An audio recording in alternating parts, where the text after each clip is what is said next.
time when people are looking for answers. This show asks the right questions. Welcome to the Mac Files.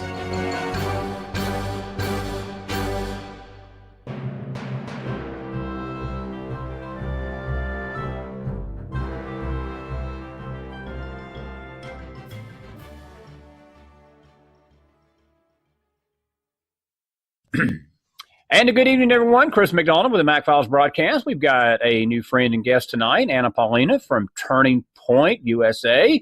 Yes, that's the Charlie Cook organization, and we're very proud to have her tonight. Anna, it's so good to have you. I'll tell you, like I tell everybody else who comes on our show, we get you on one time, and you're no longer a guest. You're a friend, and we're just honored to have you tonight. And we were sort of joking with each other about our parts of the country. Anna is out there in the West Coast land. Chris is here in the hills of East Tennessee. A little different in the culture, but we're still part of America. It's always good to talk to our friends in California. Good to have you tonight, friend. Hope you have looking forward to this chat. Always a pleasure, but it's nice to meet you and great to have you on the Mac Files tonight. Well, it used to be the best coast was the West Coast, but now it's the best coast is apparently the left coast, which inherently makes it not a good coast. So that is true. But, we were talking a little bit about this as we were talking today. It's California gets a bad rap, I think, because if you get out in the countryside and you get out into the rural areas of the state, get away from those population centers in Hollywood, most people in California are very conservative. And it's really funny how just you got a few population centers that control the whole state. And of course, the governor is as far left as you can get. But I tell you, California in general is not a left-leaning state for the most part. So I'll have to say that I'm from California originally. I'm actually up in Washington State now, but it's like that in Washington as well as Oregon. You leave these population centers, you go out, and then you find that people, because, they are working the land or your, blue collar mentality, they definitely have a little bit more chutzpah, especially a little bit more common sense is what I like to say. It's really easy, especially in places like California, to think that, these socialized programs are great. But if you look at the instance of Portland, Seattle, and San Francisco, who have literally the highest instances of homelessness in the nation, and then you look at their policies, you can definitely see that there's a solution, but it's not within the leftist mentality. It's within the conservative movement itself. Very true. Anna, we were talking to, we both are at CPAC this past couple of weeks. It was my first one, and it was very powerful. I got to see President Trump speak, and it just seemed to be a very good camaraderie, a good theme there at the event. A lot of conservative voices. I'm just curious, where do you see the conservative movement right now in America? Look, we're fighting a war against many, many forces that want to take our country left. And I'm not just talking left in the way of, we're not talking some general ideology here, but we're talking a socialist, communist-based economy, things that I'm a little older than you, but my lifetime, I never would have dreamed that we would be on the precipice of such debauchery and evil when leaders that are in D.C. right now. We're not talking about janitors and mom and pop shop owners. We're talking about leaders that are already in power in D.C. right now that want to carry the country to a place that I just don't think our founding fathers ever envisioned us being. How do you see that? I think you're absolutely right. In fact, it wasn't really until I'd have to say a couple of years ago that I'd have to say that I really had my more or less awakening. It was, so a little bit about me is I served 5 years active duty with the military. I applied for early separation, got out, finished my bachelor's, actually came back in. I was on the route to medical school, and it was during basically finals week, close to the end of my semester, that I really saw what the media was doing once Trump was elected. So what they started doing was immediately pitting Americans against one another. It started with, basically white cop versus young black male.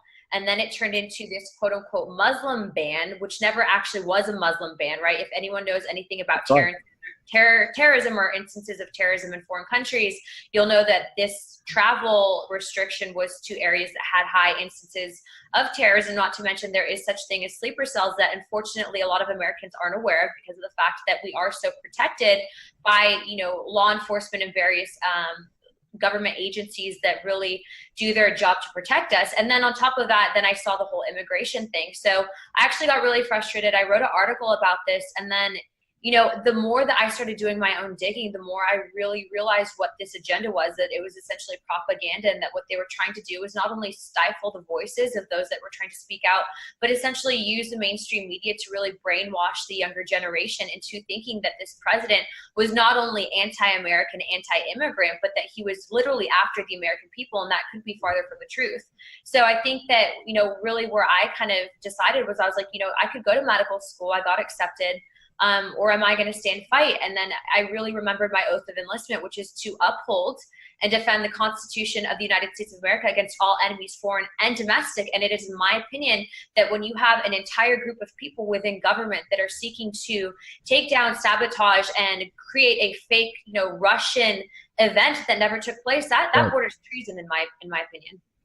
Absolutely. And I tell you, you hit on a lot of things. My brother's retired Air Force, by the way. So you endear yourself when we hear Air Force in the McDonald family. Yeah, he was a lieutenant colonel, and he's a teacher now, a professor. But he got out. I'll just say this. I don't think he'd mind me saying this publicly, but he gave his life to the Air Force, basically. And he saw the morale. It was he was serving during the time of Bill Clinton, and he saw all the morale just hit an all-time low. And then when Bush 43 got elected, the morale shot back up because Bush was more committed to the military. And that's sort of a rule of thumb. Republicans tend to be more invested in military than the Democrats. It's always been that way. But I tell you, he saw the handwriting on the wall with Obama. And he got out early, too. And they made him pay for it in his last year. I won't get into the details, but it was a rough go the last 12 months. And then he finally was free of it. But he's told me many times through the years that he didn't want to go through the thing again with the morale. He said he had never seen it as bad during the Clinton years.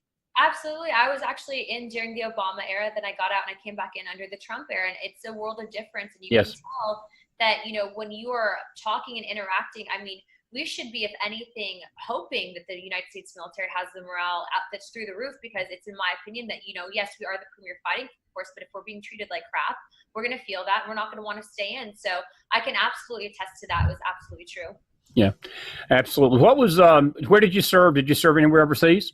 Yeah, no, I did not go overseas. I was stationed at Whiteman Air Force Base. I did my technical training at Keesler. I went to training at Lackland, and then I ended up getting out of active duty at Strobert Field, which is a United States Air Force Special Operations Command. Yeah. Well, I want to commend you. I heard you saying a while ago how that you felt like you had a crossroads to either go to medical school or to be a voice. And your work, Charlie's work, Candace Owens' work at Turning Point cannot be understated what it's done for the country. And look, I was there Saturday morning listening to Candace speak live, and I tell you, it was some riveting stuff. And her gentle, and I wouldn't call it gentle, Candace don't have a Candace never does anything gently. Candace just gets in your face and tells it like it is. That's why I like Candace a lot, and I think a lot of people out here like her too.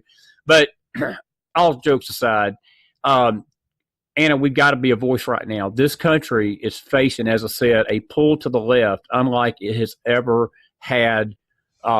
Look, we've had leftists in the past that have raised up. The people have basically spoken, and we've pushed back on it. I thought 8 years of Obama would make us sick enough that we wouldn't even be at this crossroads in 2019, that the country would have had enough of that. But this new crop, and we're going to talk about one example, Alexandria Ocasio-Cortez. Oh, absolutely. Hit on that. This new bunch, hun, Karl Marx is turning over in his grave tonight, looking at this new bunch of Democrats, because even Karl Marx didn't envision the stuff for the world to be dominated by this leftist ideology like these idiots are. You can look at literally the same propaganda and the same laws that the Nazi Party had, and you can compare it side by side with the current Democratic Party, and you look at that and it's scary. And frankly, there is an assault on the Second Amendment every single day, every single year, that we allow them to push farther and farther and farther to take that right away from the American people. What ends up happening is eventually we're left with nothing. And I think that right now, especially I can speak in my area, Washington State is on the verge of really losing our right to own semi-automatic rifles, which in my opinion, it is not the gun that's doing evil, people that are doing these evil things. And I can say, by the time I was 9, I was in 2 armed robberies. I had a cousin that was murdered. I was literally a victim of a home invasion, or I say victim, but I experienced home invasion. I had someone there that actually, helped me, protect me essentially. But the point is that, the Second Amendment is something that is near and dear to my heart. You would think of all people that I might be anti-Second Amendment, but no, I realized at a very early age that evil does exist in this world, and it is naive and ignorant to think otherwise. Absolutely. Absolutely. Well stated. Let me ask you a little bit about some of the freedoms that you're talking about. You mentioned Nazi Germany, and I'm just going to throw this out and we can talk about it a little bit. Anna, Joseph Goebbels was Hitler's propaganda minister, and he had sort of set the stage. And I've been talking about this a lot lately on our shows. The verbiage that the Nazis used had already sank into the German people's psyche a few years before Hitler ever opened a gas chamber, before he ever stepped into power to do his evil deeds against the Jews. That thought of hating Jewish people and the anti-Semitism had already been planted in the hearts and the minds of the German people. That's why I believe a lot of people didn't resist Hitler, because all he was doing was tapping into the very thing that they had already been indoctrinated in. And that's why I look at people like Ilhan Omar and Rashid Tlaib of Michigan, and others of this anti-Semitic group that has infested Congress. And people can say it's just idle rhetoric all they want to, but it's not. And I'm very, very frustrated tonight, very infuriated with the fact that Congress did not stand up to this anti-Semite. And look, we can blame the Democrats. We certainly can blame them, but I blame the Republicans too, because the Republicans, they had one of their own leaders, Steve King, say some pretty racially charged things. They kicked him off the committee immediately. This girl didn't even get kicked off the Foreign Relations Committee, Anna. She ain't not even been kicked off the committee, let alone out of Congress. She should be both. She should be gone. The problem is right now is that I believe that people in Congress are too worried about being labeled politically incorrect. I think that whole argument in itself has really prevented people from, one, doing the right thing, and two, being able to communicate with one another. Because if you don't agree, you're automatically labeled a racist, a sexist, a bigot, whatever it might be. And people essentially forget that, you are an elected representative for your constituents. That means you serve the people. So it is your damn right to sit there and tell people to go to hell when they're doing something absolutely wrong and against Better believe it. And people are not standing up. And I can say this right now. I have an elected representative in my area, Jamie Herrera, who did not vote for the wall, vote for national security, which to me was so horrific because, as you know, my bread and butter is human trafficking. I'm really following what's happening with immigration. And I do work and I listen to the voices of the DACA recipients. And I will say that in her doing so, I cannot tell you in any other shape or form why anyone would want to vote against that. I think that people are getting too caught up in what other people think instead of doing the right thing. And I think that is exactly where the younger generation needs to come in, where people like Charlie, myself, and Candace needs to really, I'd say, pave the way, because there are so many people in all of these campuses that I go and talk to that are genuinely afraid of finding their voice, genuinely afraid of speaking out, because they're afraid of what other people think. Well, at the end of the day, I only serve one God, and to hell with what other people think. I'm going to do what's right. Sure. Amen. Well said. I'm glad you brought up the colleges. While we were at CPAC, President Trump announced Saturday that he's going to be passing a resolution or signing an executive order basically forbidding colleges to censor free speech. And I know Charlie has tasted some apples out of this bag. I know Candace has. I'm sure you have too. But I tell you, it's like a war zone. If you're a conservative and going on to a college campus nowadays, you better have a bodyguard, a lawyer, a priest, and I'm not so sure those three things are going to help you, because you're going to get slammed by the liberals. And, it's not just the kids, it's the administration. They don't want those voices being heard, but yet they allow these liberal, Jew-hating, anti-Semites, God knows what, American-hating. And the occupation of Palestine. Yeah, absolutely. It's really, I'm glad that you brought that up, because I can say that, one of my main campus talks that I do is how women's rights are gun rights and how women should be empowered to use the Second Amendment to protect themselves. I talk about a lot of my personal experience and the home invasion story that I had mentioned earlier. But one of the scariest things I've heard on several occasions, and this just goes to show the indoctrination that is happening on campus, and I will tie that into, like you mentioned earlier, the Nazi Germany, the Germans heard it earlier on before the Nazi Party took power. They had the same indoctrination taking place with the German youth. Exactly. And what they're doing now is, instead of colleges being this open area where you can exchange an intellectual debate and not be punished because of it. It's actually the opposite. So if you go and you propose something that even has factual, scientific, and mathematical statistics and evidence against it, what ends up happening is you're actually punished for that. So I can tell you 2 of the scariest things that I've so far heard on college campuses is, 1, that the Second Amendment was created to protect white colonists from their black slaves, and 2, that I should not even be able to carry a taser, because technically a taser is a deadly weapon, and if I am in some way, shape, or form being attacked, that I should be worried if that person has a heart condition. And to that person, I said, to hell with that. If someone's trying to attack me, God. No, you're right. I'd probably added a few words to the hell. I'd have probably been saying a few other words there, Anna. We Southerners don't leave it at hell. We go a little further with some of that sometimes. I'll tell you this. I miss the South so much. I moved from Florida, like the Panhandle. I say, Yeah. Lower Alabama. I moved from there a couple of years ago, and I cannot tell you, I cannot wait to get back to the South one day. Yeah, we're not too far from the Panhandle. My dad lives in Cairo, my brother's in Mobile, and so I know the Panhandle area where, I live there. That's my home turf. So Good. I didn't know that. That's great. It's so good to have you tonight on the program. Listen, I want to change gears and really nail some of the, get into the meat of why I brought you on the show, because you do a lot of work with human trafficking, and it's a real serious problem. I had the opportunity, the privilege to talk to 3 separate classes at the University of Rio Grande campus here a few weeks ago, and there were college kids from probably age 18 up to 23, 24. And they were allowed to ask me questions, and then I would answer. It was a question and answer session, and the border wall came up probably more than anything else. And I could tell watching their expressions that they were having a hard time digesting the fact that the human trafficking situation in America is tied to our border debate. They don't realize how dangerous. It's not just that America is trying to separate these poor families at the border, or that we're being inhumane and we're bigoted and racist, that we don't want people overrunning our border. It's hard for the younger generation to grasp the fact this is a life or death struggle, and it is tied to this elite effort to traffic human beings in a very, very horrible, demonic way, both women, children, and I talked to a lady about a month ago, and she said even men are being trafficked. She said that's the unknown thing about the trafficking, that men are being trafficked. They go after the weakest members. So what we're finding is, and then this is all stuff that people can find on the State Department, UNICEF, the ACLU of all organizations. We know the ACLU hates Trump, right? But the ACLU 2 years ago actually did an article talking about the correlation with illegal immigrant Hispanic women and human trafficking, and that they're the most targeted demographic. So it's not to say that here in the United States we don't have a problem with the people that are buying these women and children, and even in certain instances, the men and members of the LGBT community.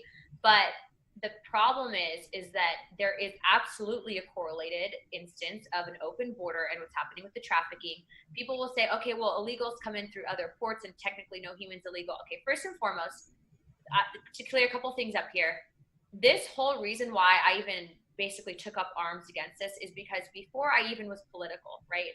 My objective in wanting to go and to be a doctor was to help other people. I was using my social media platform, of which at the time, because of some side work that I did with Maxim and Sports Illustrated when I was out of the military, I had around a following of around 60,000 people on my Instagram. And I realized that, if you're not using your social media to inform and really talk on good, that you're probably a narcissist and probably using it for the wrong reason. So I decided to really use my social media to shed light on things that I felt were wrong and needed fixing. So I started working with an organization called Veterans for Child Rescue, and what they are is a nonpartisan nonprofit. And they were really covering, at the time before this was even a debate or a problem, what was happening with child sex trafficking at the U.S.-Mexico border. So it was my work with them that I actually became aware that this was a problem. And I know it sounds naive, but, I think as Americans, we get so caught up in our daily life with what's happening right around us. We, compared to anywhere else in the world, we do have the best quality of life. So it's a lot of times, unless you really go and look for it, you're kind of sheltered in that sense. Unless you're in law enforcement or an agency that's dealing directly with this, you don't really see it. So when I started uncovering these facts, I really became horrified. And then maybe no more than like 2.5 months after I really started working with this organization, I saw CNN, and at the time I was still watching CNN because I thought that they were telling the truth, of which we all find out later on that CNN is definitely propaganda and definitely not telling the truth. But I really saw them down at the border. They were covering a train that had been stopped in Mexico City by the Federal Police of Mexico that was coming to the United States. And they're making this big to-do about how there was these poor women and children that were trying to come here and that they were refugees and that the authorities were so terrible. But then they made a small mention of why the authorities stopped the train. It was because there's MS-13 gang members. So what a lot of people don't realize is that unlike drugs, humans can be resold time and time again. And a lot of these organized crime networks end up trafficking humans because there's more of a monetary value. They can make better money on it. And unfortunately, it's easier to do, right? You can smuggle in humans easier than you can smuggle in hundreds of pounds of cocaine or whatever it might be. Very true. So I saw that, and I saw immediately what they were doing. And I saw nothing on Instagram. I saw nothing on Twitter of people in really outrage against this. People were not addressing the fact that this was an issue that was targeting Hispanic women and children. And I think what was really for me so mind-blowing is that, there's no really strong Hispanic voices, I think, currently in politics that are really vocal about what's taking place. And so I was like, but hold up, wait, I'm half Mexican. I have family that are literally still residing in Mexico. And from my dad's side, I'm essentially a second generation American citizen. And then my mom's side, we've been here, for a really long time in New Mexico and Arizona. But the point is that I said, if no one's going to say anything about this, then I'm going to. And so that's when I really first did my video talking about how this was essentially propaganda and really talking about the human trafficking aspect. And then I'd say after I did that video, it's probably about 3 months later that I came across turning points. And then the timeline more or less evolved to where now really the focus is on human trafficking. And I really do.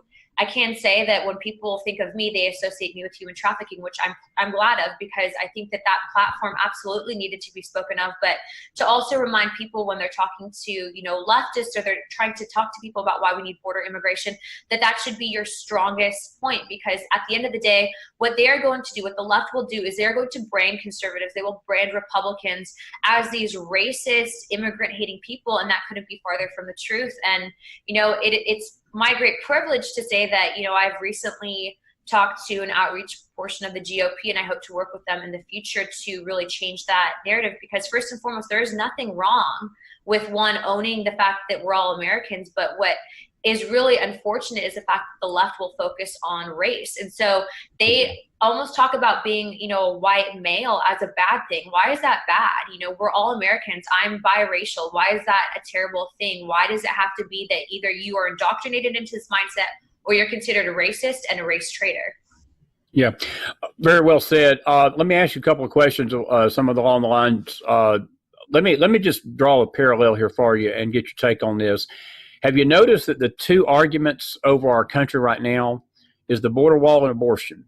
Yes. And they have a parallel, Anna, to them. Absolutely. They both deal with the children. They deal with the children because we're fighting to keep children out of trafficking and drugs and pedophilia and things of that nature. These coyotes that are raping and killing these kids, or God knows what else they're doing. And then we're fighting for the lives of the unborn. We're fighting for innocence in the womb up to 9 months. And look, even some. And now past 9 months. Past 9 months. It's terrible. A woman's health issue. And that is such crap. Couldn't be farther from the truth. If you have a child that survives abortion, first and foremost, that child deserves medical care. And any single doctor that is taking the oath to become a doctor should uphold that. So they should tell those legislators to go to hell in a handbasket, because that is your duty to protect life. But aside from that, you cannot tell me that you care about the entire Hispanic demographic and illegals, and that you care about these children that are being, quote unquote, separated from their families. Excellent point. Biologically, by the way, they were proving that some of these people were trafficking, pretending to be families. Okay, so I am forced family separation, because I would rather have a child temporarily separated until we can verify biological identity than putting them back into the hands of the people that essentially kidnapped them. That's right. So you tell me that, and then go and petition for children being killed outside of the womb when they survive abortion. These people are sick. We're not stupid. They're Hispanic Americans, specifically Mexican Americans, are the largest voting minority. These people, for multiple administrations, voted for these same policies that President Trump has in effect now. And because it is a man that is literally self-funded for the American people and for the Constitution. Now all of a sudden it's a bad thing. These people, I don't really care if they don't like it. I'll tell them like it is. And frankly, I'm about ready to run myself. I hope you do. I hope you do. I'm ready to run myself. Oh, absolutely. And again, you brought an excellent point. To hell with these legislators. Anna, look, they're not God. I don't know who these people think they are. The doctors are not God. People need to start going to the town halls. They need to start showing up, storming Congress and saying, to hell with you people. You serve this first and foremost, the Constitution of the United States of America is not toilet paper. Okay. Right. We honor that. We respect that. That is the laws of the land. So you're going to sit here and try to take the Second Amendment away from people, try to censor people because they don't agree with you. That is not right. That's not what the founding principles of this country are. And by the way, we were not founded on political correctness. We had men that spilt blood to save this nation, sacrificed their entire lives. And if you didn't, if anyone forgets, on Christmas Day, we literally crossed the Delaware to kick ass. So whenever people think that, this politically correct, that is such bullshit. Such bullshit. Absolutely. I'm with you. And it is bullshit. And I'm going to tell you something. A lot of people don't know that about history, that George Washington did cross the Potomac on Christmas Day and slit some throats of British. And we did that. He kicked some ass, and you know what? God bless him, because he was the founder of this nation. And I will say this, it is going to take people of every single generation to tell these people no. Because if we just be quiet, if we turn the other cheek, if we essentially sit there and let them do so, they're going to keep pulling, and indoctrinate one of the greatest nations in the world into a Marxist agenda. And we know throughout history that Marxism doesn't work, socialism doesn't work, and Alexandria Cortez, I'm coming for you. Yeah. That's all I have.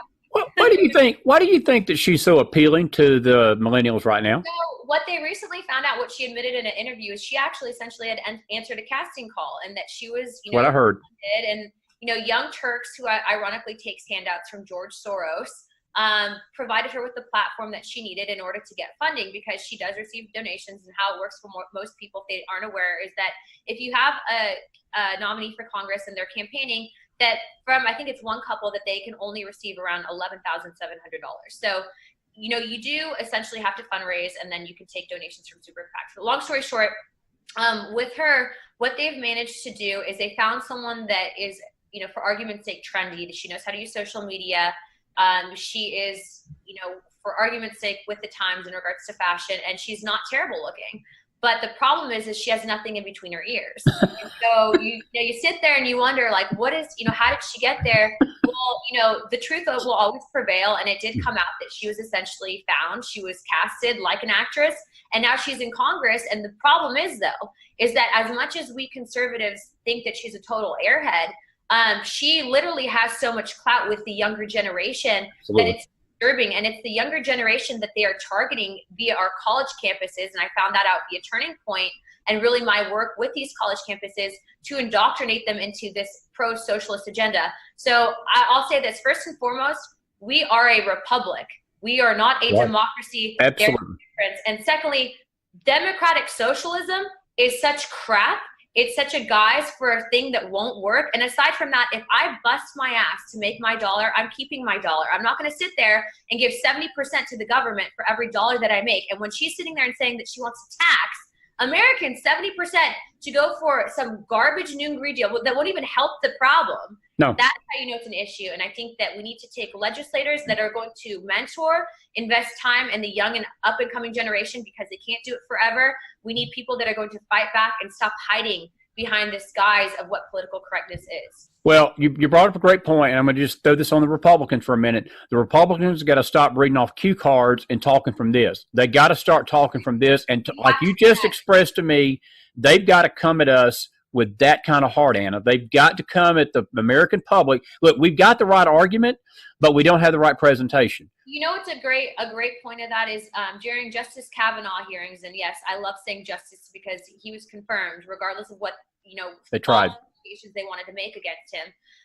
This man, it was Lindsey Graham when he came out and said, what he did about these people, that is what connected with the American people. Absolutely. When conservatives were like, hell yeah, Lindsey Graham. Yes. Although, it's unfortunate because then he went back to, we can work with, Democrats on gun regulation. No, Lindsey, we have the Second Amendment. We don't need to work with anyone on that. And I'm not giving up my right to own a firearm. I like Lindsey Graham, but I don't like that aspect of him. Yeah, he sort of wieners in and out sometimes. He does, and he's got to be strong. Look, he's head of the Judiciary Committee. They're going to have to, to bring this deep state down. You're going to have some balls, and you have to have some courage. I mean, you're just going to have to stand up to him. Talking about the deep state now, when you go back even 10 years ago, I think that it would have actually been dangerous to talk about that. But you have so many people that have been, active and outspoken about it. There's the evidence. You have President Trump talking about it.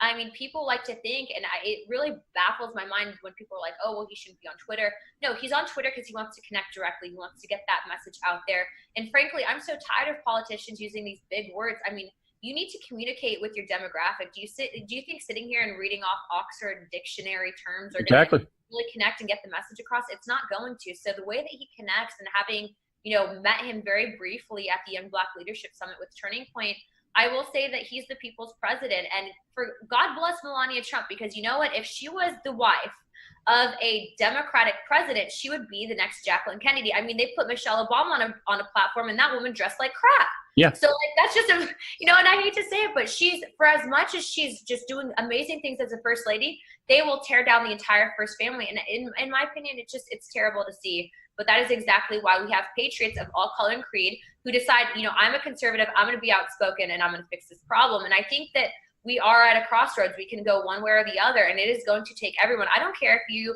you're a farmer. I don't care if you have, you're a pastor and you have a congregation. You need to be speaking out against this, not just on social media. You need to be doing it to your friends and family, because what's happening now is the social media censorship. And that's why, these radio broadcasts are really important, because that is the one demographic that they forgot about. So I do think that a lot of conservatives need to start taking note of that. I know I went on a couple months ago with Lars Larson, and I'm going to start pinging him again, because that is really how you're going to reach the people that are in the cars that are listening. And I can tell you right now, NPR is one of the probably most respected leftist broadcasting radio agencies. But, people listened and tuned in during the presidential campaign. And I think that they're going to be doing the exact same thing. So it's important that these radio networks really come together and start fighting back. Got a question about the presidential campaign. We got about 10 minutes. Let me ask you the question about the 2020 race. And before I go to that, let me ask you this. This came to my mind while you were talking. What is it about President Trump that has connected so greatly with young conservatives like yourself? What is it about him that has connected with you guys? He does not care about saying what comes to his mind. And I think that so many people are so tired of people sitting there and beating around the bush and Amen. Being politically correct. I mean, the reason I love that man, and I would say this, I chose to essentially continue service to my president, right? He, and what he does is he speaks the truth. That when he's talking, that it's what he means. He's not fake. And I think a lot of people in DC are very two-faced. They'll say one thing to get the vote, and then they turn around and do something different. That man is a straight shooter. And I think that that's more of what we need. That is really what makes the military strong. That's what makes our nation strong. And I think that when you have people that are too afraid to speak up, then that's really when you are an oppressed individual. And I think that right now, especially with our freedom of speech, with issues that we're having right now on Facebook and Instagram, it's really scary. And I think that more people need to start speaking up. Absolutely. Anna, did you agree? Look, you're former Air Force, and I'll go on record. I fully agree with what the president has done recently, getting us out of these theaters that are just they can basically taking our blood and treasure for no real reason other than just us being there and fueling the war machine of the elites. But as a former military person, are you on board? I've got a feeling I know the answer to this, but I'll ask you, are you on board what he's done pulling out of Syria and getting us out of Afghanistan and bringing our boys home? So, yeah, I am. And the reason I say that is because I joined, 9/11 happened when I was young. I joined the military when I was 19. But when I started having friends, having kids that were old enough to join the military and we were still there, that's when I kind of realized that there's a problem. Another issue was they never had one commander in charge. And so the avenues of treatment for the war on terrorism, it changed from time to time. I think that there's been many people that have lost their lives. And, unfortunately, because of war, you see a permanent change in people. That is part of what happens is, you have this issue of PTSD, then these veterans aren't getting the treatment that they need. And then that's why we have such a high suicide rate. So I think that it was in the interest of the United States to pull out. Now, I know that there's a lot of vets that say, okay, well, if we don't stay there, the war's going to come home. But I disagree. I disagree too. Yeah, I disagree. And I think that we have a lot of issues at home that we need to fight, mainly being this next one, which is literally going to be a fight to reestablish our republic. And I think that if we don't focus on that, then, we're just going to continue draining our economy, put us into a deficit, and we'll end up with nothing in the end. That's right. And we're going to lose our country if we don't speak out like Anna Paulina is doing tonight. 2020 race, who do you think is going to wind up on the Democratic side? Kamala Harris, unfortunately. I think that Really? Yeah, I think it's going to be Kamala Harris. Or I think I've heard, and rumor has it, although it hasn't been confirmed, is Beto's going to be resurfacing somewhere. But I think as of right now, Warren, absolutely not. I think that they're not going to have her. She's like another Hillary Clinton 2.0, and especially with the whole Cherokee Nation condemning her, absolutely not. But I think that, if they really want to play up into what I think they're going to do, it'll either be Harris or it's going to be someone with Beto. And the reason I say that is because what happened in the state of Texas is they completely monopolized the Hispanic vote. They saw that not only was the Hispanic demographic targeted, but it was essentially, for, argument's sake, being ignored by certain representatives in those areas. So what did he do? Robert Francis Orrick changed his name to Beto, which is a Hispanic name, and he was showing up at quinceañeras and saying that he cared about this demographic when in actuality he's not. He's a hypocrite and is doing nothing to protect Hispanic women from human sex trafficking or children. But the point is that to these people, it's not about doing the right thing. It's about securing power, so they will do what they need to in order to get into that position. So we'll see what's going to happen, but I can tell you, I'm really excited for the presidential debate. I am too. I don't. Party, but it's going to be for the presidential debate. You better believe it. I will have the popcorn ready for that one. You better believe it. I love Trump, and there is no one more capable of a good roast than the president. So I'm ready for it. Well, I think he's built for it. I think he almost drives his energy off this stuff. I think that's what the Democrats don't get. They think all these attacks on him are hurting him. All that does is put gasoline in his car. I think he loves it. Loves it. And what's funny is it's like you find that most of the heavy hitters, I think, in the conservative movement, like I'm pretty sure Ben Shapiro loves it. I know I love it. I know Charlie's you can just tend to tell when people are really combating with, and then you see these dumbfounded looks. It's just like, oh my gosh, fact bomb, right? Yeah. And I think that, for a lot of these people, it's definitely part of their personality. And there is something to be said about those that are forged in flames, right? So I think that that's exactly it. Once you learn to really just embrace your true sense of freedom and your true patriot, you don't give a crap about who you're coming up against. You'll take it in 1,000. That's right. Exactly why they made that movie, The 300. 300 Trump supporters, I'm pretty sure could take on thousands of supporters.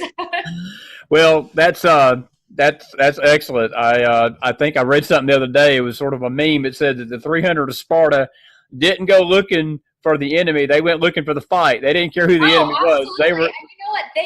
Come hell or high water, those people fought. And I think that that's something to be said about the differences between men and women. But, another thing that they're trying to do is really take away from the credit of what a man is. There's nothing wrong with men standing and fighting. And I think that better believe it. On the left coast, you have so many people that are embracing this mammy-pammy mentality. And I cannot tell you how unattractive it is to sit there and debate with a man my age about why I should have the right to own a firearm. And frankly, I will tell you right now, as a heterosexual female, if I know that I can, one, kick your ass, and two, I'm a better shot than you, I'm not going to take you. So that's exactly why I chose my husband. And I just, God bless the men that aren't for the Second Amendment, because I don't know how they're going to get married. Absolutely. I love that. I love that. And it's been a pleasure. I usually can tell by these interviews when they go by quick, they've been good. This one's been excellent here. Dear, please come back and join us. I do want you to take the last 3 or 4 minutes. Tell everybody, there may be 1 or 2 out here in the audience that don't know what Turning Point USA is. I know most of them do, but just for the record, just for a few that don't, tell them where they can find you. Tell them about the organization. We're so glad that you're with us tonight. Please, please, please come back and be with us. This will be, you got an open door here anytime. And this has been great. But tell us a little about Turning Point as we wrap it up tonight. So my name is Anna Paulina. I'm the Director of Hispanic Engagement with Turning Point USA. Turning Point USA is a nonpartisan nonprofit for free markets and limited government. So we are the anti-socialist movement and organization, and we have thousands of chapters around the United States. And what we do is we go to college campuses and tell them about why socialism doesn't work and why capitalism is a good thing. What's so important to remember is the fact that we're literally bringing back the dialogue on college campuses, because there is indeed an indoctrination process taking place. So you can find more about the organization at www.tpusa.com. And then you can find me on Twitter and Instagram at Real Anna, A-N-N-A, Paulina, Paulina. That's excellent. And we'll have all that up on the screen tonight. And I just want to tell you, this has been excellent. You've rocked the Mac Files tonight. And I know our people, I just know our audience, our Patriot audience is out there probably giving you a standing ovation right now. And I'm giving you one too. You did real well, young lady. Thank you so much for joining us, and our prayers with you and Charlie and Candace. And let them know that I've reached out to them. I know they've been busy. I know they have a lot going on, but tell them that they've got a welcome format here, and anytime they can join us here, we'd love to have them on. Candace really rocked CPAC. I didn't get to hear Charlie, but I got to hear Candace, and that Brexit speech, the Blaxit speech is how she called it. Yeah. I have to tell you, that was one of the best outlines of the racial division, what the left has done to racially divide us in this country. Was without a doubt, she laid it to bear, probably the best I've ever heard it in 54 years on this earth. That morning, that speech was unreal, and it was an honor to hear it in person. It's an honor to have you, friend, here. Thank you very much. Thank you so much. We appreciate it. We've been talking to Anna Paulina. She's with Turning Point USA. TPUSA.com is her website. Follow her on Twitter. Let her know you heard her on the Mac Files. God bless you out there. God bless your families, and God bless this great nation of America. I'll be back with a final thought after this. Anna, thank you so much, my friend. It's been great. Have a good night, everybody, for those of you that are leaving us, but stay with us. Final thought coming up. Take care.